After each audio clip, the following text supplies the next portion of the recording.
Hey, hey, hey! Good afternoon, ladies and gents. Welcome to the Friday edition of the Total Sports Ozone. I am the big O with the big mouth, Oscar, coming at you as I like to do every day at about this time. And we made it to the end of the week. Yes, we have. You know what that means? That means football all weekend. Okay, that's what I love about fall, September, October. Football time all weekend. Well, today's show, we're going to review what happened in last night's Dolphins Buffalo Bills game. And every Friday will be Pick'em Friday. To that, I mean, every Friday during the college football and NFL season, I will make my picks for the weekend's games. Now, how I do it is I will select, in college football, I will select 5, maybe 6 of the most, what I believe is the most interesting or intriguing matchups in college football this weekend. Might be in the top 25, they might not. But there will be what I think is the most intriguing and must see matchups for this weekend's college football games. I will pick 5, maybe 6 games, and I will make my picks on prediction on who I think will win that game. Now, for the NFL, I'm making all the picks for all the games. And I pick against the spread. So I will be using a sports book. I'm not going to tell you the name, but I will be using a sports book and basing my picks on odds and money lines as of this morning. So I'll be doing that every Friday. And then following Monday, you can review my picks and see how good or how bad I did. We'll get into my picks a little later on in the show. Right now, let's go over the game last night. For 57 game minutes, the Miami Dolphins hung with the Buffalo Bills. They sure did. They was gashing them on the run. The run was controlling. The line of scrimmage was being controlled. I mean, Tua wasn't sacked. He was not sacked in the game. And they did decent run. They had good runs from the running backs. I mean, Chain had 62 yards on 12 carries. He was gashing them a few times. He was gashing the Bills line for a few good, decent runs. And for, like I said, for 57 of those 60 game minutes, the Dolphins hung with the Buffalo Bills. They made life a little difficult for Buffalo. And then Tua.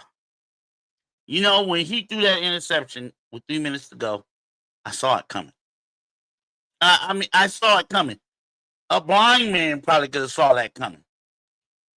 He stopped when he dropped back the pass when they were at the 17-yard line inside the Bills' red zone. I'm thinking they're going to go ahead and tie this game up, and who knows what could happen. I mean, the Dolphins came to play. They didn't lay down, roll over, and none. They didn't do none of that. And then I'm thinking, okay, Buffalo's going to in a fight. You know, the Dolphins come not only just to just say, hey, give a good effort. They trying to win this game. About 3 minutes left inside the red zone. They looking to tie. I wouldn't have been surprised that if they did score a touchdown that they went for 2. But they had to lose. They were 0-2. Nobody expected them to win the game. But then Tua, bless his heart, he played. I'm not gonna say he played a great game. He played all right. He played all right. He still got big time problems throwing it deep. I mean, 146 yards on 22 passes. And you only had 146 yards. It's like all he did was dink and dunk. But he did throw 2 touchdowns. So it's not like Tua was just dog ugly. He just couldn't throw it deep. And he had receivers. What are you doing? And the play calling. What are you doing running out routes to Tyreek Hill, Jalen Waddle? Why are you doing 10 steps up and out? No. These are your deep threats. Throw it deep. What is it? The fact that Tua has a problem being accurate deep? It looks like that. He wasn't like that a couple of years ago before he got injured, but he's got a problem throwing it deep. Because when he does throw it deep, he overthrows him. I mean, there were like at least 3 occasions in the game last night where Tyreek Hill was wide open. At least 30 yards downfield. He was wide open. He missed him. But the interception he threw, I saw that coming. I saw it coming. I mean, he stared down the receiver he was trying to throw it to. I mean, he wouldn't look no other way. He didn't look left. He didn't look straight. He didn't look deep right. He stared down that receiver in the slant, in the slot. He stared him down. Easy pickings for the Bills defender because that guy followed his eyes, and you can see it. You can see it in live play. You can see it in replay. He followed his eyes. Tua never checked off his hot read. I think that's what he should have done. And he can make any excuses he wants, but anybody could saw who he was trying to throw the ball to. And I believe Buffalo was playing. They weren't playing man. They were playing some kind of zone, and he was right there. He just stepped right in front of that pass. Bye bye. Probably when he went by and went running by, he probably said, "Thank you very much." I would have. And I was hurting for the Dolphins when that happened. I wanted to see this game be tied up with 2 minutes to go and see what happens. Because the Dolphins gave the Bills a fight. But in this league, you don't get points for trying. You don't. You win or you lose. And that play pretty much sealed the deal for the Dolphins to go 0-3. Now, as far as Buffalo's just a good scoring machine. I mean, they scoring way. I mean, Josh Allen shovel passes. They're scoring whichever way they need to. I'm a little worried about the defense. I am a little worried about Buffalo's defense. You gave up 40 to Baltimore. The Jets. They gave up 21 last night, and it should have been 28 had he not thrown that interception. It should have been 28. This game, I believe, should have went into overtime. Had Tua not stared down his receiver. They teach you not to do that in college. Sometimes in high school. Not to stare down at one receiver. The good quarterbacks don't stare down one. And if they're going to stare down, don't hold that ball that long. Get rid of it. Like Dan Marino, one of the all-time greats, Dan Marino. He got rid of that ball.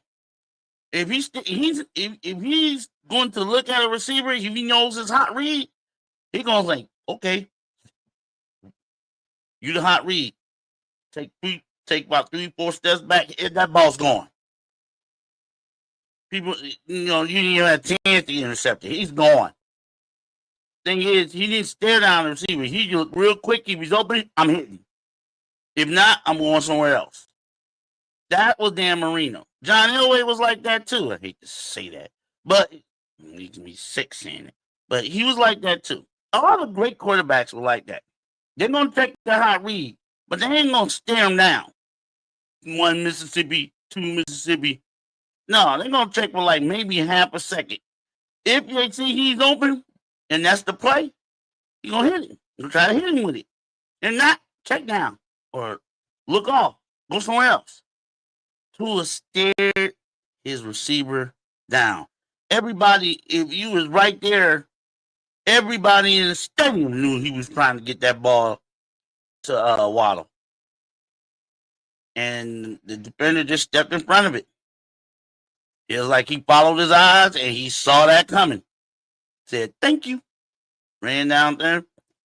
Bills kicked the field goal, and that was it. So Buffalo wins at home 31-21 to go to 3-0. Now, the question about the Dolphins. They're going to fire the head coach. What about Tua? Is he the man going forward for the Dolphins? I don't know. I think he has a problem. I think those injuries that he took, the one a couple of years back that took him out for the season. I'm thinking these injuries got some kind of mental fog in his head about him.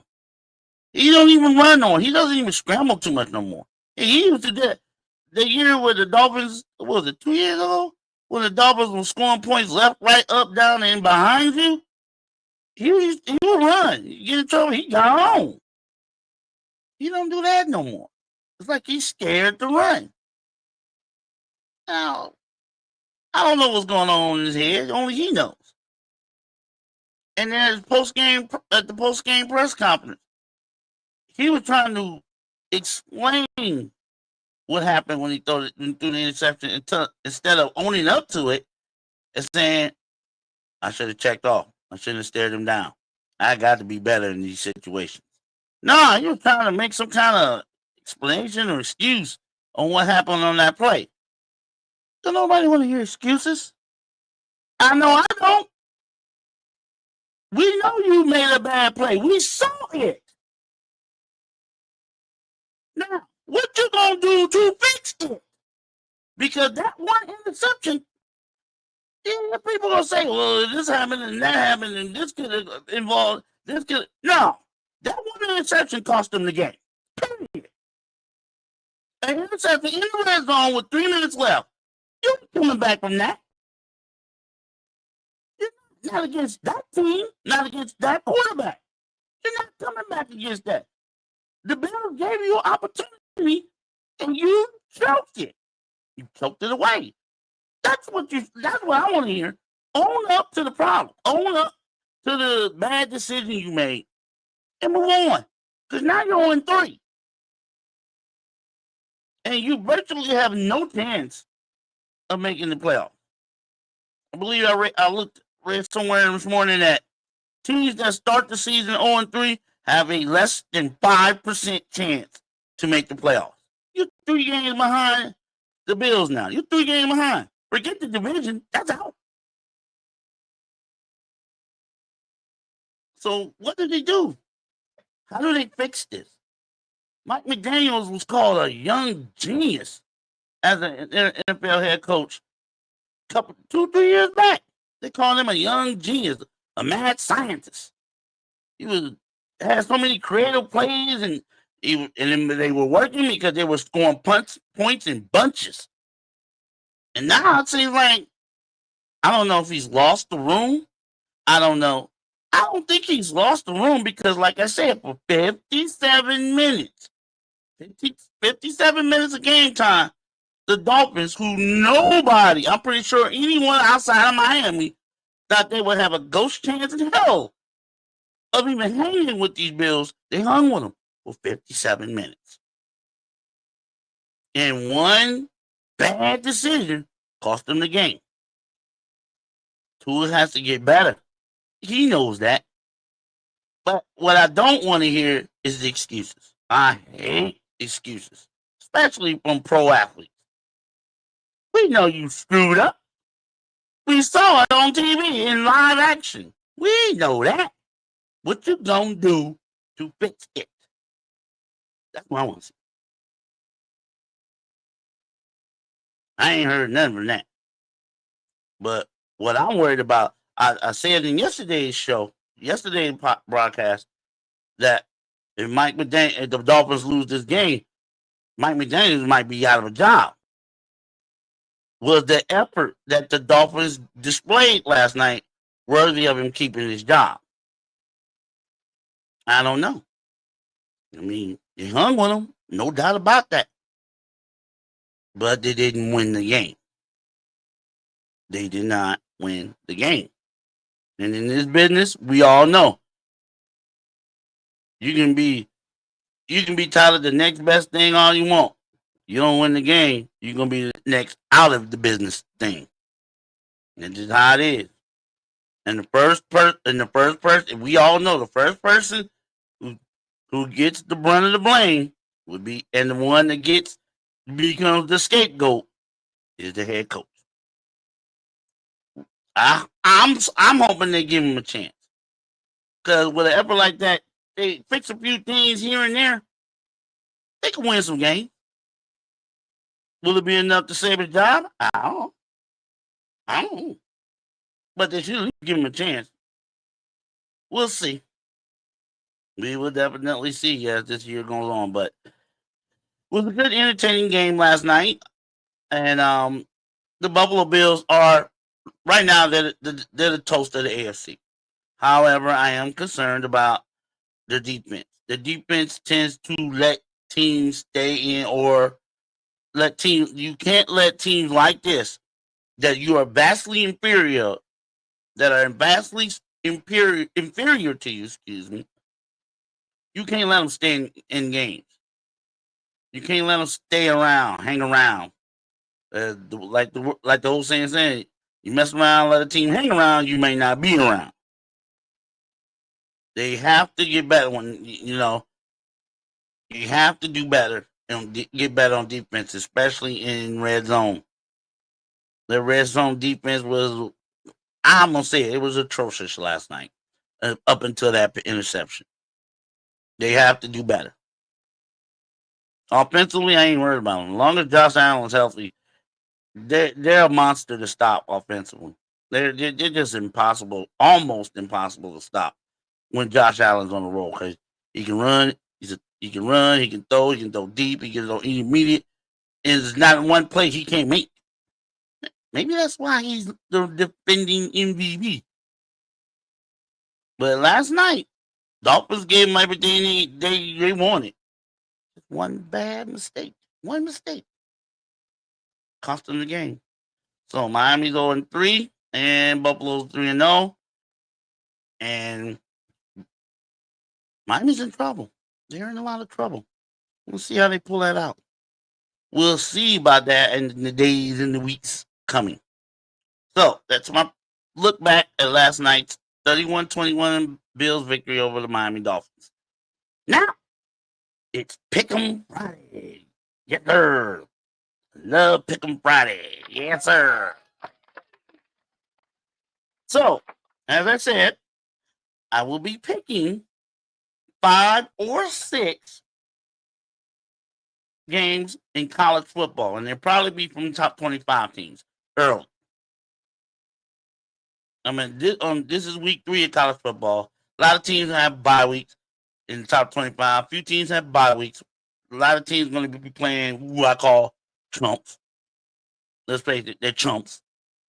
But there are about 5 or 6 intriguing matchups. A couple of them involving ranked teams playing each other. So, here are my 5 or 6 teams that I'm going to be picking. Again, I will be picking against the spread. So, I'm going to be using the odds and money lines and the over-unders as of this morning. Again, I'm not going to tell you what betting book I'm using. Let you figure that out. All right.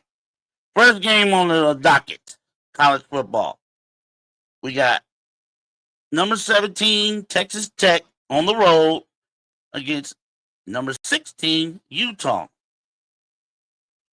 Utah, the home team, comes in as a 3.5 point favorite. This game is going to be played 10 a.m. local time, Mountain Time, I believe, out in Utah. I don't know how this is going to affect either team. One thing I do know, with the over-under showing, neither one of the teams can play defense. But then again, that's the Big 12. I said that earlier this week. The Big 12 is known for defense optional. It should be in the logo of the Big 12. Defense optional. No team in the Big 12 can play defense.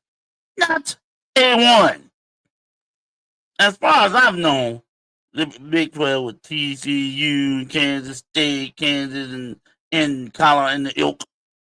Nobody can stop anybody on a consistent basis in this league. So I wouldn't be surprised if it's a shootout. However, I'm going to pick the home team. I'm going to lay the points. I'm going to pick Utah. Why? Simply because they're at home. Texas Tech is coming. Don't get me wrong. Texas Tech is coming. But this is their first true road test, and it's their first true road test in conference. Are they ready? My feeling says no, they're not. So I'm going to pick Utah and pick Utah to cover the 3.5. I figure they'll win by at least 7.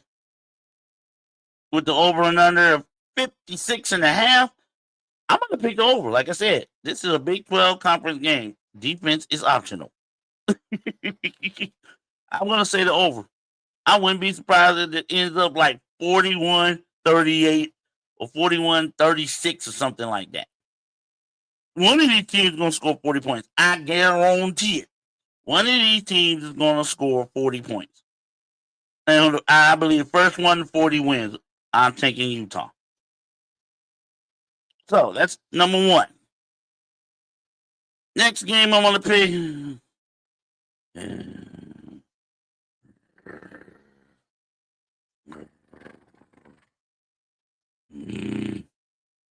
If you want to know why I'm growling, it's because the next game has that team up north, Michigan. Well, it's Michigan, ranked 21. That team up north will be on the road this weekend against Nebraska. 3:30 Eastern kickoff. Now, this is an intriguing matchup. Nebraska's not ranked. Michigan is ranked 21. This will also be the second game that Michigan's head coach, Sharon, will be not in attendance. It's the second game and last game of his self-imposed 2-game ban. Tough game. This could be a tough game. Nebraska, Dylan Raiola, he's a bad boy. I think he learned from last year. Last year he started off good, then plateaued.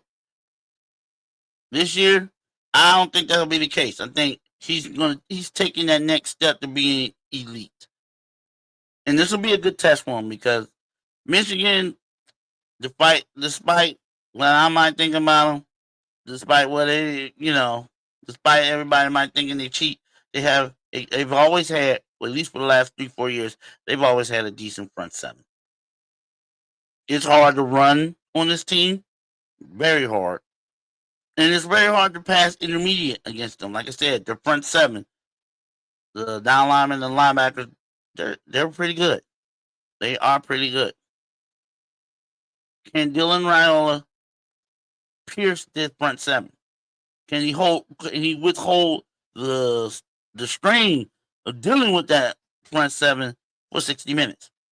Because they're gonna put as much pressure as they possibly can on them. The offensive line gonna have to be on their P's, Q's, R's, and S's if Nebraska want to pull out the win. I hate Michigan, that team up north. Am I gonna pick them? Nope. I got Nebraska simply because Raiola at home, he's pretty good. Nebraska is underdog by 1.5 points. I'm going to take those points. Thank you very much. I think Nebraska, simply because of the hype, I think they're going to be jazzed up, and I think they're going to give Michigan their second loss. And they will win, and they will cover the spread doing it. 1.5, I'll take them points. They're going to win by at least 4. I believe. So I'm taking Nebraska and the points. The over-under in this game is 47.5. I'll take the under. I don't think it's going to be because of Michigan defense. I'm going to take the under. I think it would be somewhere in the neighborhood of like 24-20. Somewhere in that neighborhood. But I got Nebraska beating Michigan by about, I'm going to say 4 points. I'll give it that. Next. And that's the last I'm going to speak on that team up north today.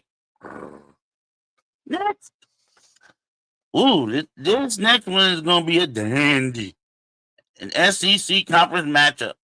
Number 22, Auburn on the road at Norman, Oklahoma to take on number 11 Oklahoma. That's going to be a getting. It is a 3:30 p.m. Eastern kick. And the money line says Oklahoma is favored by 6.5 with an over and under of 46. I really don't know. I haven't seen too much of Auburn. I know they're ranked 22nd, but I haven't seen too much of them to actually gauge them yet. They played a couple of chumps, but then again, everybody's played chumps early this season. This will be Auburn's first true test, and it's a conference game. But Oklahoma, that quarterback is no joke. He's no joke. He beat Michigan. So he ain't no joke. I don't think Auburn's going to come in and scare anybody. I don't think they're scaring anyone. No joke. No joke at all. I think Oklahoma will treat Auburn like they treated Michigan. We're going to just beat your butt. We're going to kick your ass real quick and get on out of here. I'm going to take Oklahoma. I'm gonna take Oklahoma, and I'm going to lay those points. Auburn can have them. I think they'll beat them by 10 or more. I hate to say that about Auburn, especially a ranked team, but this is their first true test this year. And I don't think they'll be ready for them. I got Oklahoma, and I laid it 6.5. The over and under, I'm going under. Oklahoma ain't the world beater on offense. And like I said, I haven't seen much about Auburn offensively. I haven't seen much about them. I heard they had a decent quarterback, but I'm looking forward to seeing this game this weekend. Maybe they prove me wrong. I don't know. Maybe they will. But for now, I'm taking Oklahoma, and I laid it 6.5. This looks like a very interesting game to check out this weekend. Y'all might want to check it out. Yeah. Oh my goodness. Here's a game that's probably going to get a coach fired if you don't win it. Florida against Miami of Florida, number 4 ranked, and this game's in Miami. Florida needs to win this game badly. I mean, so badly. They got a big ball and still they need to win this game. I mean, if Napier wants to keep his job, he got to find a way to pick off the Hurricanes and Hard Rock Stadium. They got to find a way. I truly believe if they get bombed in this game, Napier's gone. He's gone. I don't know if they'll let him finish. I don't even think they'll let him finish the season. But if he don't win this game, he's just gone.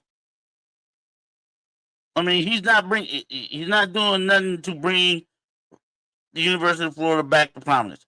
He had a nice run at the end of last year to get him in the bowl game and maybe salvage his job. But he ain't done nothing. I mean, you already lost to LSU. You lost to South Florida at home. If Napier wants to keep his job and salvage this season, you better find a way to beat Florida. I mean, Miami, Florida, in Miami.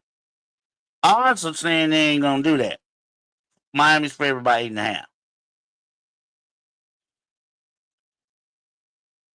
Well, this one time, I'm gonna say the Florida Gators are gonna play out of their minds, and they'll still lose. I'm gonna say that.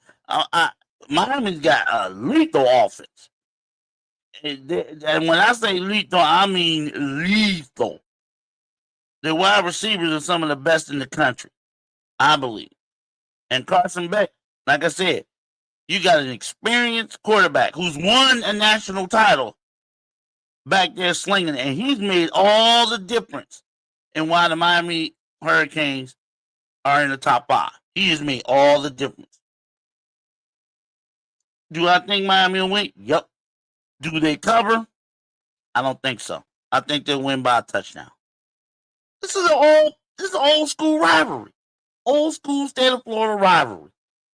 In rivalries, if you don't know, you now know. In rivalries, you throw the records out the window.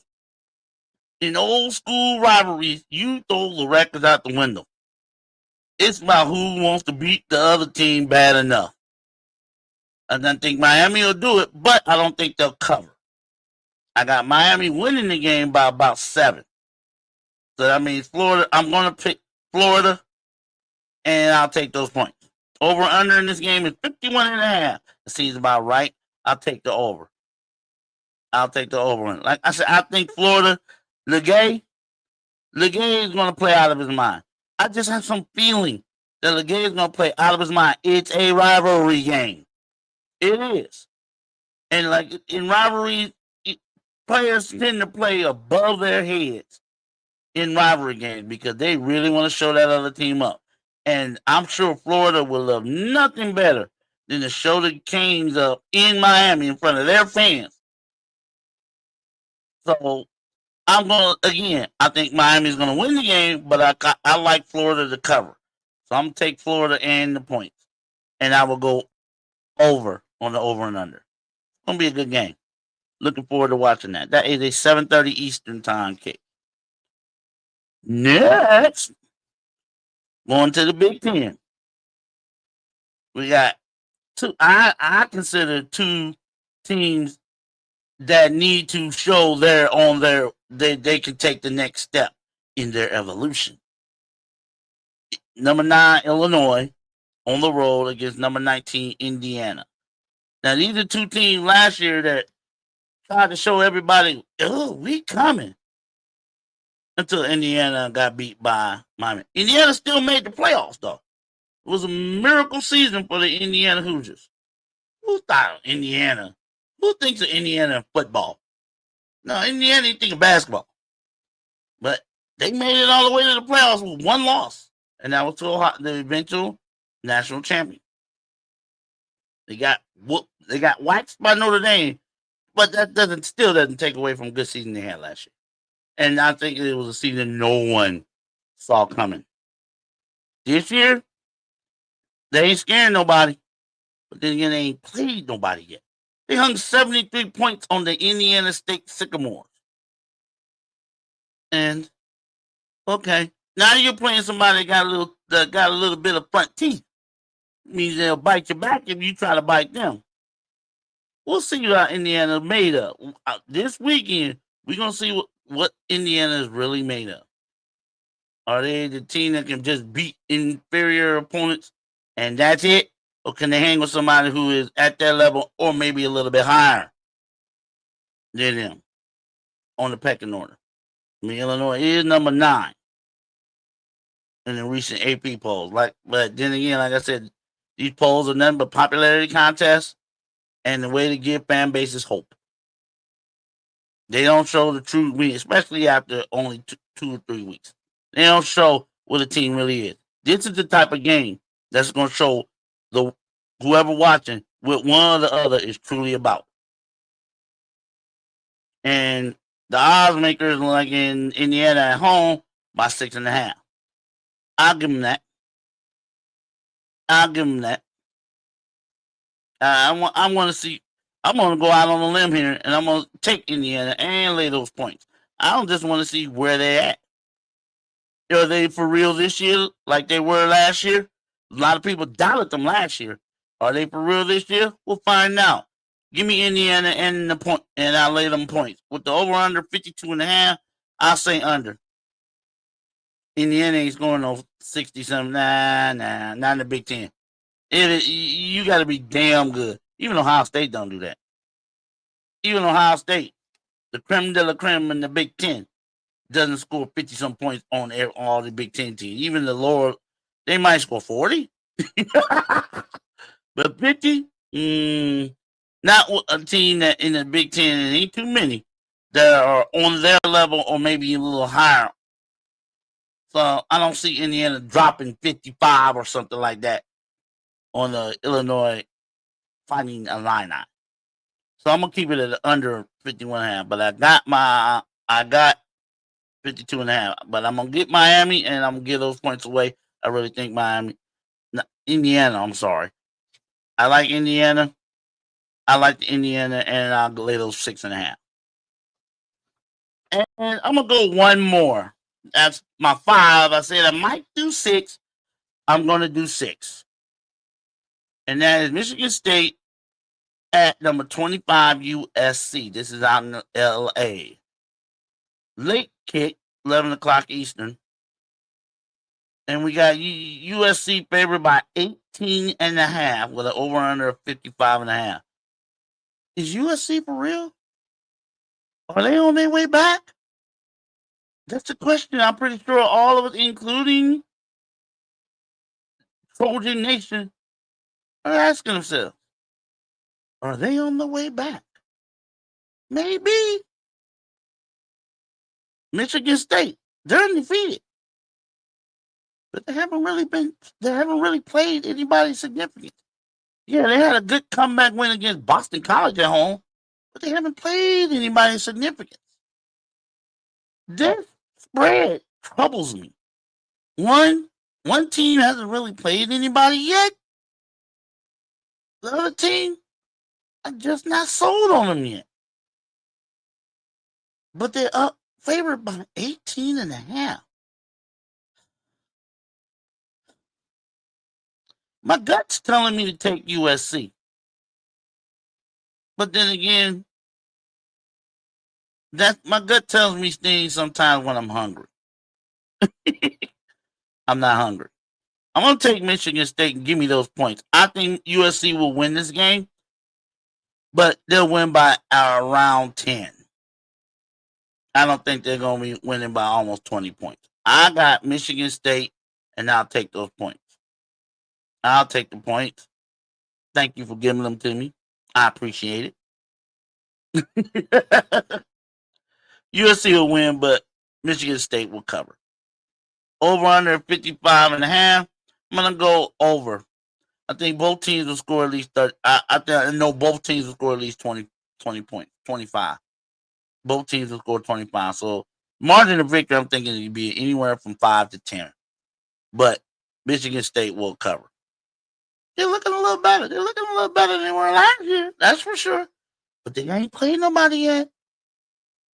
This is their first conference game. They ain't played nobody yet. So I can't just go out and look like, Michigan State is ready. Not yet. Let me see what you do against these Trojans. Then we'll talk on Monday. All right. So that's my 6 teams. My 6 picks in college football on matchups I believe are the most intriguing for this weekend. Now we're going to do the NFL. The NFL, like I said, I'm picking them all. I pick all of them. I pick them all. Last night I picked the Dolphins, and they didn't cover. So I lost that one. They didn't cover. The spread was 11.5, I believe.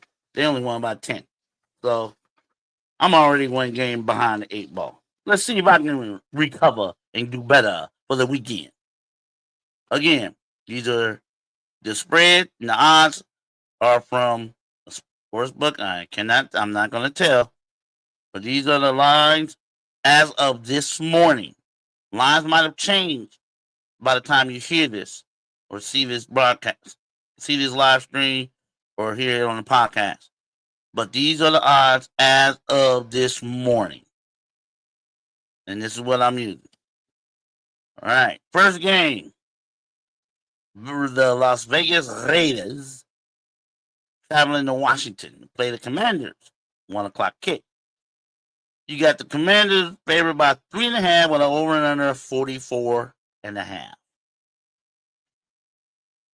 All depend on Jalen Daniels, how healthy he is. I don't know. I have to check the injury line. I don't know if he's questionable or will he play. Is he probable or questionable? I know he's a little bit dinged up, but will he play? If he plays, Washington wins. He doesn't, Washington loses. Period. I'm going to go with Washington as long as Jalen Daniels is healthy. The Raiders, they're still in flux offensively. They're still a little in flux. I know they're 1-1, but with the way the Chargers handle Geno Smith, I'm a little afraid. I'm not sure I can take the Raiders in this type of matchup on the road. Right? They're on the road. They're outdoors. I don't know if they'll be able to handle that. And then they're going back east again. But this is a much better opponent than New England. So give me the Commanders, and I'll lay the 3.5. But again, it all depends on how healthy Jalen Daniels is. If he's not healthy, Commanders have no chance. He has to be in the game. Over under is 44.5. I'm going to go under because I don't know how healthy Jalen Daniels is. So it'll be. I think both teams are going to struggle scoring points in this game. And the Raiders need to learn how to use Alshon Jeffrey. They need to learn how to use him. You drafted him, put him to use. You know, he's like here 1 minute, gone the next. You don't need that. You need here all the time. And Alshon Jeffrey can be here all the time if you use him right. Now I know Pete Carroll is too strong on running backs, but he needs to use them. Get the ball to him out of the backfield. Be creative. Do in the rounds with him. He's got the speed. Do he have the lateral quickness? But he got the speed. He can go downhill with the best of them. Put him to use. Until he do that, I can't be sold on the Raiders. So my pick is the Washington Commanders minus 3.5. And I'm going under on the over-under. Next, got the Atlanta Falcons against the Carolina Panthers. Falcons favorite, 5.5. On the road. Why not? They went to Minnesota and put one hell of a defensive effort. Carolina Panthers ain't the Minnesota Vikings. Bryce Young is who he is. Wishy-washy. He is wishy-washy. Until they get him down by double digits. Then he tried to turn it to a best rendition of Superman. But by then it'd be too late. I don't think the Falcons gonna even let him get that far. I'm taking the Falcons and I'm laying those 5.5. I think they might have found something on defense. I think they might have found a little bit of something defensively. And if they can repeat the defensive effort they did against Minnesota, against this team, ooh, you better watch out. Plus, they got a kicker now. You know, somebody that can kick straight. I mean, that's what they need. They need somebody that can kick straight. That's all they needed. They would be 2-0 if they had somebody who could kick straight. I'm going to take the Falcons anyway. I just hope it don't come down to somebody who can kick straight. But I doubt that. Give me the Falcons, and I'm laying the 5.5. Next. I don't even know why I'm picking this game. I guess it's because I said I'm picking every NFL game. I really don't want to pick this game. Green Bay Packers on the road, 1 o'clock kick against the Cleveland Browns. Green Bay Packers favored on the road by 7.5 with an over and under of 41.5. I wouldn't care if the Green Bay Packers were favored by 22. I'd still pick them. Because why? Browns are a mess on offense. Period. They can't run the ball. We saw flashes of Keyshawn Judkins, but that was in mop-up duty. And Joe Flacco, and he's not that Flacco a couple of years ago. It's obvious. And Green Bay, now my question with Green Bay is, first 2 games at home, they look like world beaters. You know, they put it to the Detroit Lions, and they put it to they've looked good the first 2 games, no doubt about it. They've looked real good. They looked good against the Detroit Lions, and they looked real good against the Commanders. Can they play this way, especially on defense, on the road? That's until I see that, I can't. We talked about it earlier this week. I can't put Green Bay over the Philadelphia Eagles in the NFC. Not until I see what they do and how they play on the road. Now, is this a good gauge to see how they are going to be defensively on the road? Nope. The Browns have one wide receiver. He can't catch. At least he can't catch balls that he needs to be catching in critical situations. The play calling is marginal. We'll see this weekend if they use Keyshawn Junkins more, and if they use the tight ends more. That would be nice. That would be wonderful if they did that.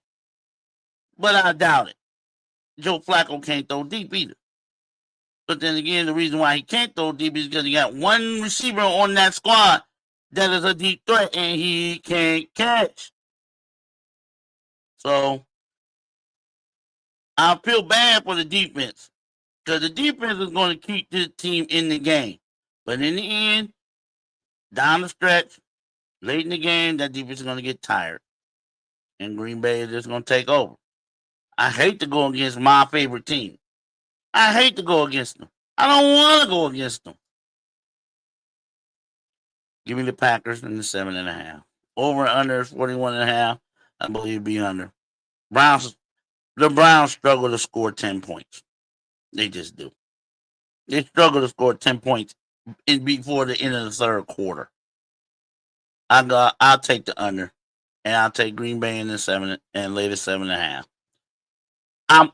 This is the one game of the week I hope I'm wrong. If not, Cleveland's looking at starting the season losing at least 5 of their first 6 games, and that's not a good look.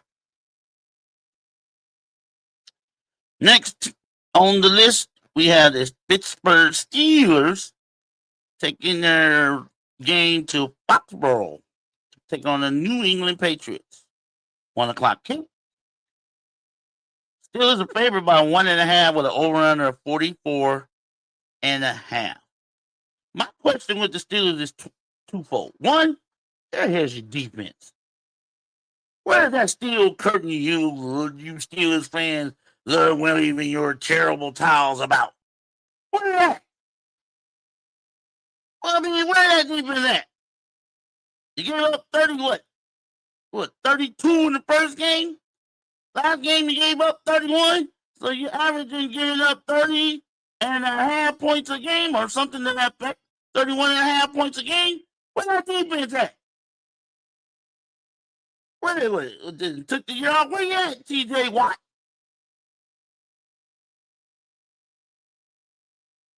That's question number 1. Question number 2, will the real Aaron Rodgers please stand up? What Aaron Rodgers we gonna get this week? Are we gonna get that one that led that great comeback in week 1 against the Jets? Or are we gonna get that scrub we saw in week 2? Now, Aaron Rodgers is one of the best quarterbacks, I believe, of all time. But he ain't looking like it right now. He's up and down like a roller coaster out of Six Flags. Which are we gonna get, the up or the down?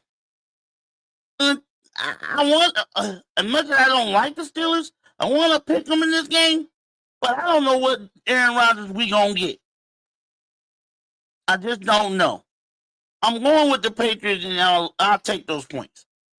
Until Aaron Rodgers shows me some more consistency, either bad or good, I don't know about the Steelers. Not yet. I'll take New England, and I'll take those points. Over under, I'm going under. Neither one of these teams can ring a bell on offense too much. At least not lately. But I'll go under. Next, Tennessee Titans at home against the Colts. Colts favored by 4.5 on a 1 o'clock kick. With an over under of 43.5. Until Cam Ward gets some needed protection from that line, like I told you yesterday, when you got the quarterback, you're paying the mortgage. Now you got to pay the insurance. You need to do something about that line. And until that line gets done, I cannot pick the Titans. I can't pick them. Until that line, they got you drafted him number 1. Cam Ward. He's drafted in the first pick. What? First pick, number one, protecting. They haven't done that. And until they do, I can't see the Titans winning too many games this year. I don't see them winning this one. Is it unless everybody forgot the Colts are 2-0. They might have got extremely lucky last week on what I thought was a bogus call to give them another try to game-winning field goal. And I'm pretty sure a lot of people thought that was a bogus call. But nevertheless, they're 2-0. I'm going to take the Colts on this one. And I'll get later 4.5. Over and under, I'm going to go over. I think this is going to be a little, for at least one half, it's going to be a shootout. I don't know if it'll be the first half or the second half, but I think it's going to be a shootout. Even one of these teams got decent defense. So let's just take the over on this one. But I got the Colts laying the 4.5. Next, Jets on the road against the 2-0 Tampa Bay Buccaneers. 1:00 kick, and we got the Bucs favored by 6.5 with an over and under of 43.5. Bucs all the way. Bucs all the way. We don't need to even say any more about it. Bucs all the way. Yeah, we don't even Baker Mayfield gone. We don't need to say no more. Jets can't stop nobody. They couldn't stop a cold if they had NyQuil. They can't stop nobody. Bucs, I lay those points. I'll give them more points if I could. But Bucs will win this by handily. At home, I'm thinking they win this by at least 15 points. 10 at the bet, 10 at the lowest. But they'll win by double digits. Over and under, we'll go under. All right, next game. Got two teams with banged up quarterbacks. They may not even be playing. Cincinnati Bengals, no Joe Burrow. Minnesota Vikings, no JJ. Who's going to come out on top on this one? Got the Vikings favored by 3 with an over and under of 42.5.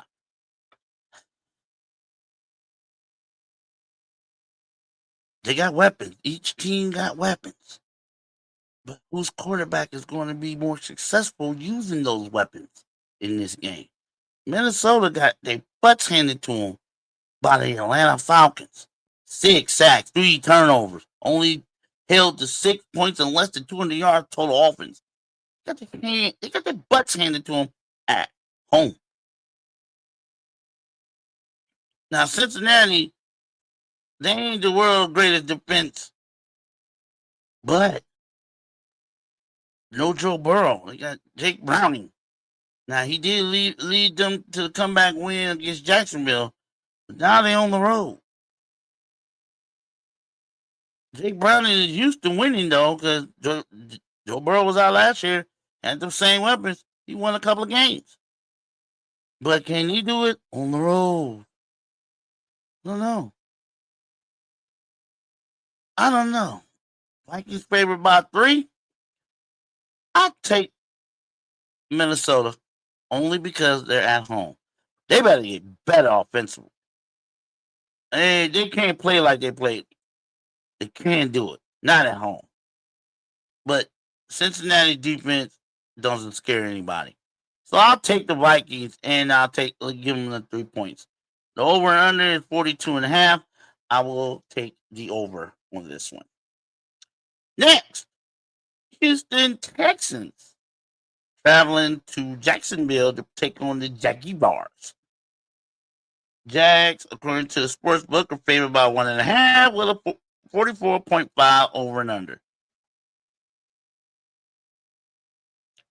I'm taking Houston. I believe in CJ Stroud. I believe in Nick Chubb. I still think the Browns are total dumbasses for letting him go. I think he's going to get his mojo back. The more he plays, the more he runs, he's going to get his mojo back. I believe the Texans can win this game. They lost because of their defense. I don't think that's going to be relevant in this one. So I'm going to take the Texans and I'll take the points. And then I'll go under on the over and under 44.5. Next game, New Orleans Saints going to the Pacific Northwest, take on the Seattle Seahawks.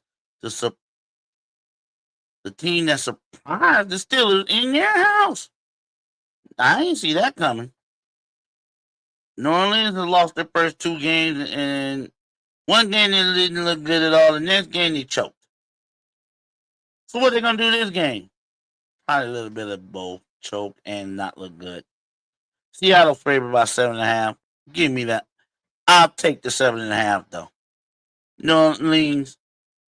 I think New Orleans will lose the game only by 4 points.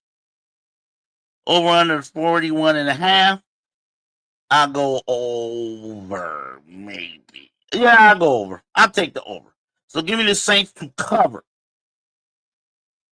I think the Saints will cover. Seahawks will win. Over under, I'll take the over. All right, next game. Denver Broncos going into a very competent, playing a very competent and very good Los Angeles Chargers team. Justin Herbert. I love saying that. Herbert. He's looking like he's finally taking that next step. I've always thought of him as tier 2, possible tier 3 quarterback. He beat the Chiefs in Brazil. He beat the Raiders in Las Vegas. He hasn't really played a home game yet. And he's taken out Patrick Mahomes. He's taken out Pete Carroll on the road. How can you not pick Herbert and the Chargers? There's only two teams I think are better than him right now in the AFC. And that's the Bills and the Ravens. And you would make an argument you could put the Chargers ahead of the Ravens. The 2-0. Ravens lost the game. So you could make an argument either way. However, first two home games for the Chargers, I'm gonna pick the Chargers and give them the 2.5. Give Denver the 2.5. This is the first home game. So I know they're gonna be jazzed up to play this one. The over under, I'm gonna go under. I think this is gonna be a low scoring affair though. I don't think it's gonna be like 55, 35, 20. Nah, I think it's gonna be a low scoring affair. So I'll go under on this one. But I like the Chargers to win and to cover. Next game, Arizona Cardinals on the road against San Francisco 49ers. I believe Brock Purdy is questionable for this game. I might have to check that again. This morning he was questionable. I don't know if he's been ruled out. But either way, I like the Cardinals. I like the Cardinals in this one. I don't think a banged up Brock Purdy, if he even plays, is going to be enough. The Cardinals are finally, they look like they want to turn the corner. And with all the weapons they got, they can turn that corner. And this will be a good gauge into seeing if they have turned that corner. And I believe they have. So I'm going to take the Cardinals and thank you for the points. 2.5. Over under 45.5. I'm going to take the under on this one. Cardinals ain't that good at scoring on the road. We'll see though. They did a couple of years ago go into Philly and pick them off. So it ain't like they're scared of going on the road and scoring. But we'll see. All right, we got a couple of games left. Sunday nighter, Kansas City Chiefs in the Meadowlands against the New York Giants. Kansas City needs this game. They need this game bad. They're 0-2. They need it bad. And like I said earlier, less than 5% of the teams that went 0-3 since 2000 have made it to the playoffs. They need to right the wrongs in this game.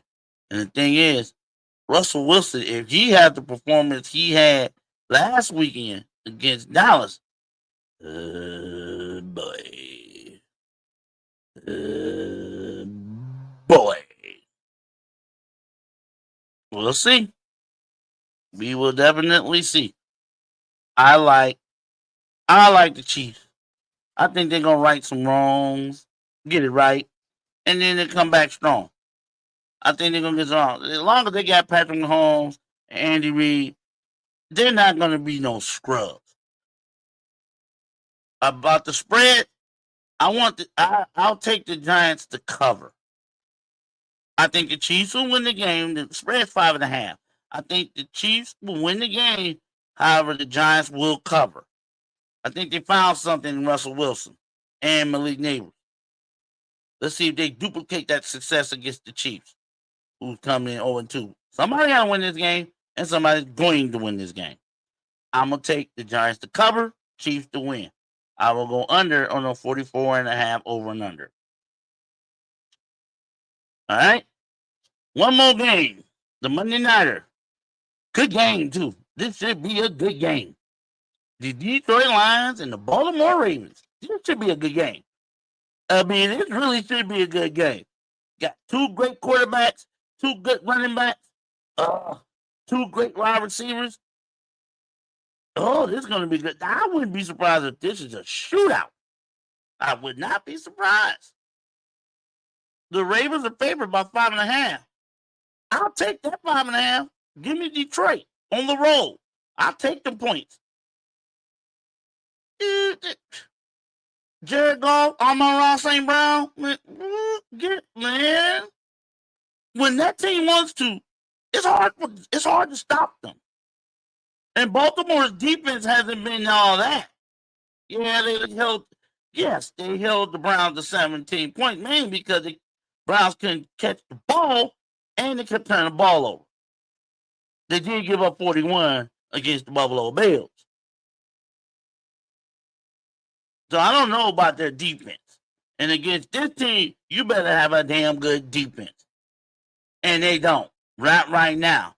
Ravens defense is wishy-washy. I love saying that. Wishy-washy.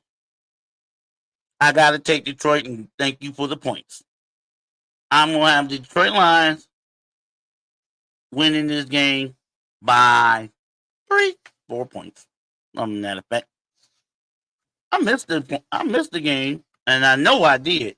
And it got to be the Cowboys. I missed the Cowboys and the Bears. That's somewhere on here. The Cowboys and the Chicago Bears. There it is. Chicago and Dallas. Dallas is favored by, if I'm not mistaken, they're favored by 4.5. According to this, they're favored by 4.5. Mm-hmm.